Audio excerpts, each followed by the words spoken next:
Well, I got bored today and decided to run some Cat 5 here in my bedroom, my empty bedroom. And there's my cat.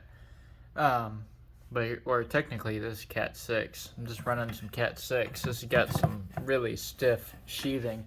It's just a generic brand of Cat 6. I don't even know what brand it is. BV Tech Cat 6 riser bulk Ethernet cable.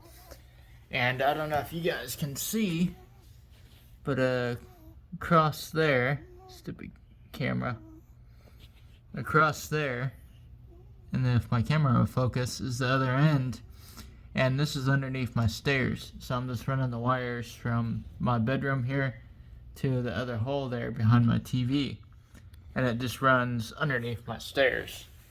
And I just got a faceplate with two Cat 6s. I just punched down one. I'm about to punch down the other. I'm just using cheap Keystone just here. And then I'll show you what it looks like on the other side. Alright, here it is on the other side. I just got my cheap mud ring here. I just cut out the drywall, did a stud, used a stud finder, make sure I wasn't hitting any studs. There's the other end. I'm just running these two wires through here. I don't feel like crawling on my crawl space to run them back up to my main switch.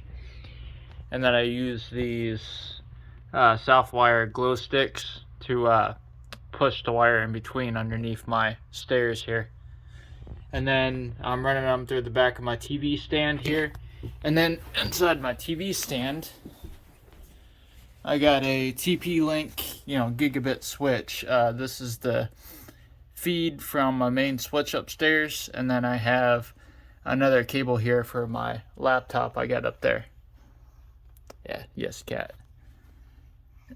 And then I'm fixing to replace that TP-Link switch with a Ubiquiti 5-port switch that's powered over PoE.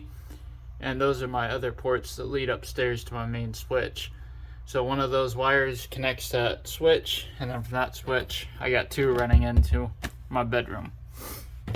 And I'll show you what it looks like when I get done with the faceplate. So I'm just gonna stick another two keystones here to, for the other end of these wires, and then use a patch cable from here to that switch. I'll show you what it looks like on the end result.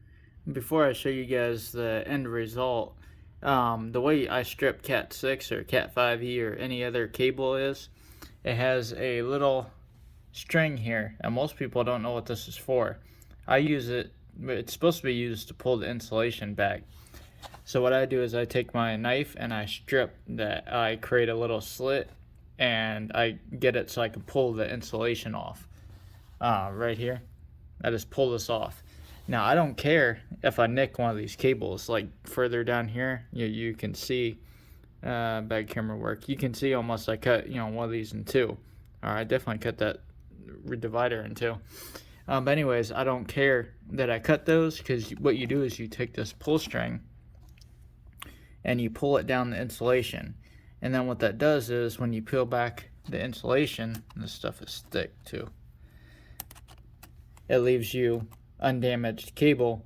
And then what you do is you just cut off your part where you damaged the cable. And then everything past that is you got good cable. So most people don't know, what the string's for. They think they have to have a fancy stripper to strip it and then pull it off. But you don't need a fancy stripper. I just used, diagonal side cutters, scored the outside sheathing, didn't care if I cut these, and then as long as you got this pull string here, as long as you didn't cut that in two, you can use it to pull it all the way, down as far as you want. And then, like I said, you just cut that off. Now, I did waste all this cable here, but, it's better to waste some than to possibly nick a wire and then have problems with your cable. Alright, here in a minute I'll show you the finished product once I get this punched down, and once I get it punched down on the other side. But like I said, it's just, going straight across there. Alright, well there she is, finished up. Faceplate on the wall, wires running over and through the back.